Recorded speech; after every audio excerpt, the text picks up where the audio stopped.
주님 말씀 듣고 살아가는 길. 요셉이 볶음밥.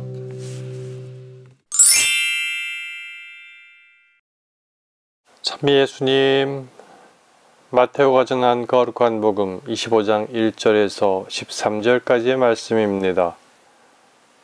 그때 예수님께서 제자들에게 이런 비유를 들어 말씀하셨다.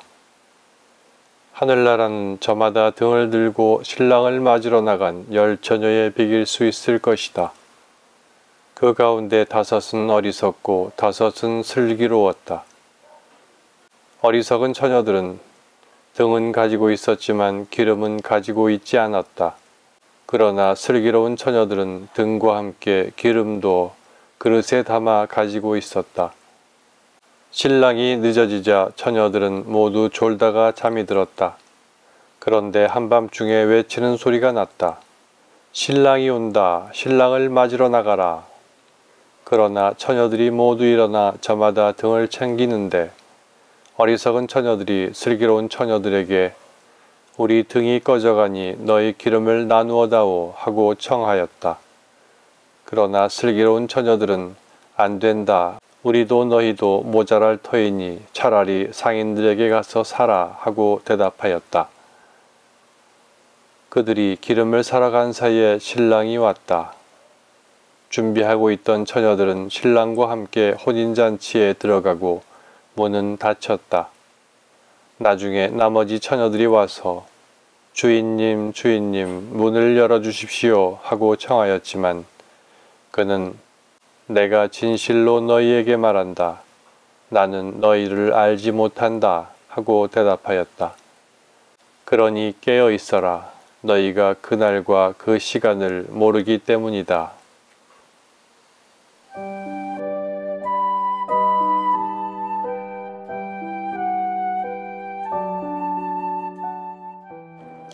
슬기로움과 어리석음의 대비는 예수님의 여러 비유에 나타나는 전형적 형식입니다. 반석 위에 집을 지은 슬기로운 사람과 모래 위에 집을 지은 어리석은 사람이 그렇고 자신을 위해서만 재화를 모으던 부자가 어리석은 사람의 예였으며 영리하여 칭찬받는 약은 집사는 반대로 슬기로운 사람의 예였습니다. 오늘의 복음인 10처녀의 비유도 슬기로움과 어리석음의 대비가 담겨 있습니다.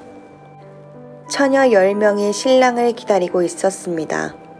어리석은 처녀 5명은 등은 가지고 있었지만 기름은 준비하고 있지 않았습니다. 반대로 슬기로운 처녀 5명은 등과 함께 기름도 가지고 있었습니다. 그런데 신랑이 오는 시간이 지체되면서 처녀들은 졸다가 그만 잠이 들었습니다. 한밤중에 신랑이 온다는 외침이 들립니다. 처녀들이 모두 일어나 저마다 등을 챙기지만 미리 기름을 준비하지 않은 어리석은 처녀들은 뒤늦게 기름을 사러 가고 이미 신랑은 도착하고 맙니다. 결국 준비하고 있던 슬기로운 처녀들은 신랑과 함께 혼인잔치에 들어갑니다.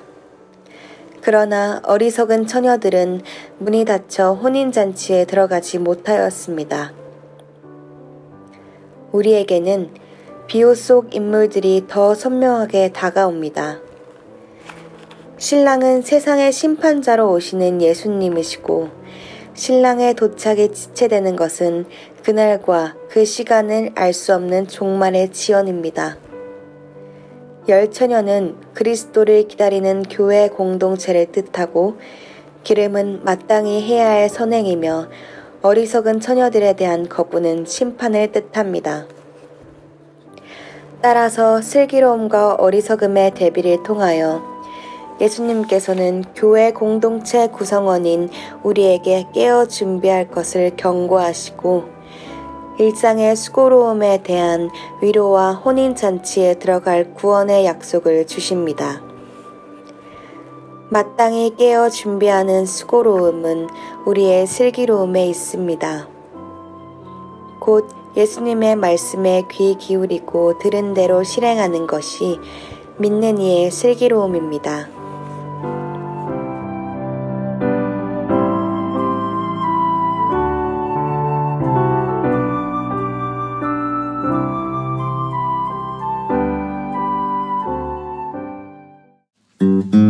주